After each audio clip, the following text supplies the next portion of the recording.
Alrighty, YouTube, we're here with Kelly. How's it going today? YouTube, okay. You okay with that? What, being YouTube? Mm-hmm. Yeah, I'm fine. Okay, excellent. So, can you tell us a little bit about your current living situation? Right now, I'm staying with a friend of mine. There's probably about 10 girls that stay there too, and there's a few other guys right now that are staying there. They're not supposed to be staying there, but they are. Are they boyfriends or pimps or? Just people. Oh, Just, okay. The person that lives there, that owns it, his friends. He's just a really good guy. He doesn't get high or anything. Nobody's taking advantage of anyone? No, okay. Not there. Excellent. Well, other than I get stolen from every day. Right. I mean, sexually or abusing or anything like that. Not at the house, no. Okay, that's a good. I mean, it's better than some others have it out here, you know. Yeah, it's just crazy out here. How about your addiction? Are you addicted? Right now, yeah. What's your addiction? I do. I guess you would call it fentanyl now. Okay.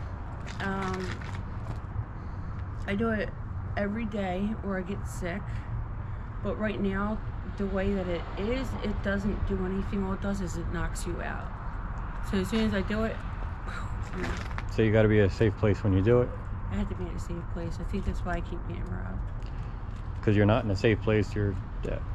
Well, the girls are still in their addiction too. So were the guys. So they see an opportunity. Well, yeah, if you're living with addicts and they need to make a quick buck, they're going to find something to sell, I guess. Well, they ran my pockets and took about $100 from me a few days ago. Really? Yeah. Wow. Yeah. I mean, there's people that saw it, and I just don't understand why they didn't stop her. You know what I mean? But it's whatever. Maybe she split it with them. I think she could split it with all those people. But I don't know. I don't know the situation. You know, it's not a good. So what keeps you in Camden? Right now, I do want to go to detox. Well, first off, I was on a program for 5 years. It looked really good. I built everything up. I had my license, I had a car. I was working 3 jobs. What else? I had gotten an apartment. I built my credit up. I was doing really, really good. I tapered myself down off the methadone to 30 milligrams because the methadone, supposedly, I hear it's really painful to get off of.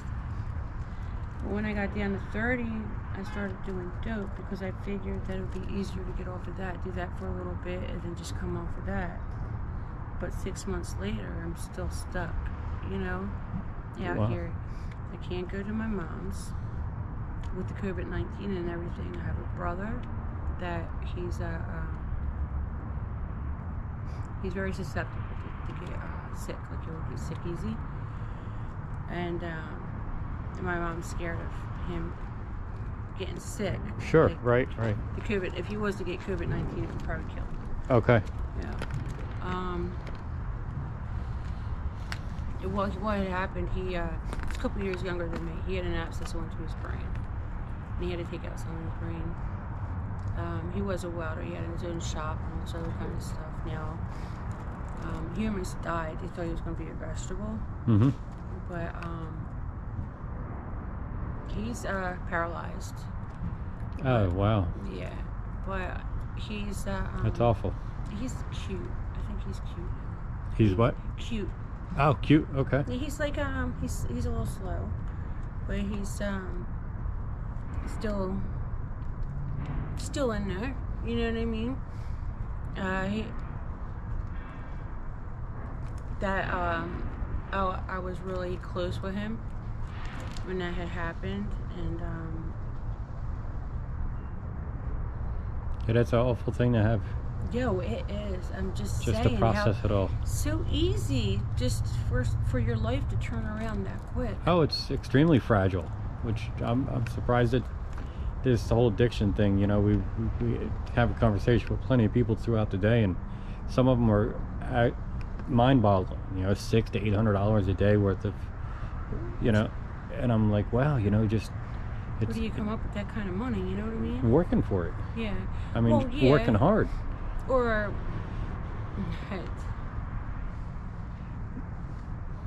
There's something twisted going on for $600 a day. Sure. Yeah, I mean, So, what do you have any goals? Like, do you want to get clean? Are you? I do. I want to get clean, but on my same note, I think to myself, if I do that, like, am I gonna? I don't know. I'm like stuck. I'm stuck right now. You know what I mean? Because I want to get clean, but then I'm a little bit scared. If I do, then it's going to be a reality check. I'm going to have to face reality. I have a lot of stuff I have to fix. Right, but reality is there, whether you want to accept it or not. Reality is reality. You know, the drugs aren't bending it. You know, they're not changing it. They're just changing your perception of it.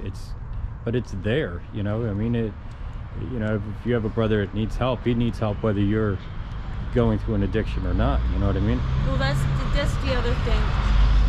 I tried to go home about 3 weeks. Wait, was it maybe about a month ago? I went home to see my mom and my brother, and we're just sitting there talking, you know, whatever. And I have a sister that stays there.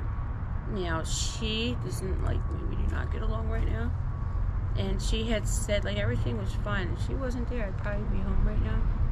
You know, the COVID-19 or whatever. I mean, you could get tested for it. I could probably go home. Right, but is home and addiction, are they compatible? No, they're all clean. So you'd have to be clean in order to go home, which is often the case. I mean, because loved ones don't like seeing. It's hard on loved ones to see someone go through addiction. Yeah. Just because the addiction always takes priority. Right. It does. But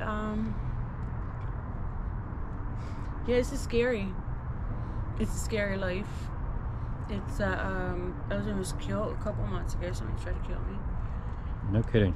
That's crazy. It's just it's you know, my other times out here, I've had that happen quite a few times. So what does it take for you to want to get clean at this point then? I mean, what is it gonna, if someone's attempted to take your life multiple times, or multiple people have attempted to take your life, just as a job hazard, I mean, it's how much more reality is there than that, you know?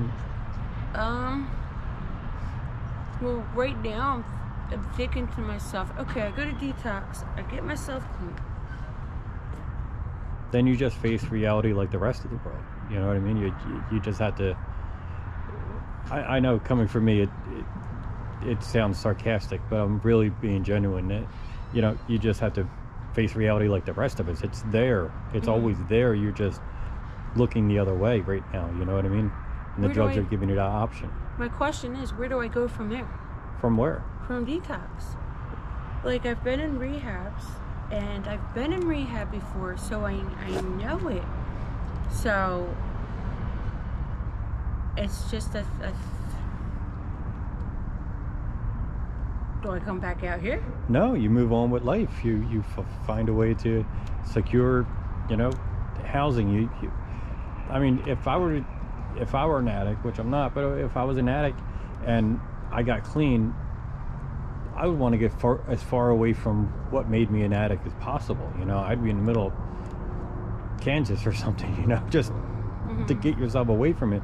Because we've heard it multiple times where people have come out of rehab clean and the same day back at it. You know what I mean? Just because as soon as they walked out of rehab, there was a guy offering it to them and they took it. You know what I mean? And so rehab was successful, but as soon as they walked out, they didn't have the willpower to say, no, that chapter's closed, you know? Yeah. So right now you just don't know. Is it you're having a hard time figuring out what to do when you're clean, as far as living or as far as reality? I don't know how to fix everything. Well, it's not your responsibility to fix everything. Right now, your responsibility is to fix you, and then you help other people, you know, do their thing. You know what I mean? But first is you have to be number one. You know what I mean? You have to be first in your life. So you're not very useful to anybody if you're not in the right place to begin with. You know what I mean? You can't half fix you and half fix someone else. You have to be 100%. So really, you're goal at this point should be to get yourself at 100%, and then you can help your brother. But if you're using, you're not doing anybody any favors. You know what I mean? Mm-hmm. So really, I would just take one day at a time and work towards, getting yourself clean, and then you have chance to work on those other problems down the road. But you're at 0, you're looking at 101, and you're not even at number 1 yet. You know what I mean? My advice would be, hey, let's get to number 1 first. We'll think about number 2. By the time we get to number 90, Mm-hmm. then we start worrying about 100 and 101. You know what I mean? Yeah. But I think you're thinking too far ahead, and you're discouraging yourself because it's overwhelming to think of everything that has to take place. But really, you just got to worry about step 1, and get to worry about step 2 when you get to step 1. Mm-hmm. Right? Yeah. So just, I've said it a couple times. Make yourself 1% better today than you were yesterday, Mm-hmm. and just keep doing that, and the answers will come. You know what I mean? Humans are very good at surviving. Right. So basically, you just have to, make yourself the priority at this point, and not have to worry about Uncle Tom or Aunt Betty or your brother, or you know what I mean. You just work on getting you better.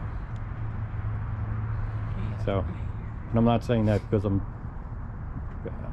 in my situation and you're in yours and looking down at you. I'm on equal with you. I'm just trying to offer some advice. It makes sense.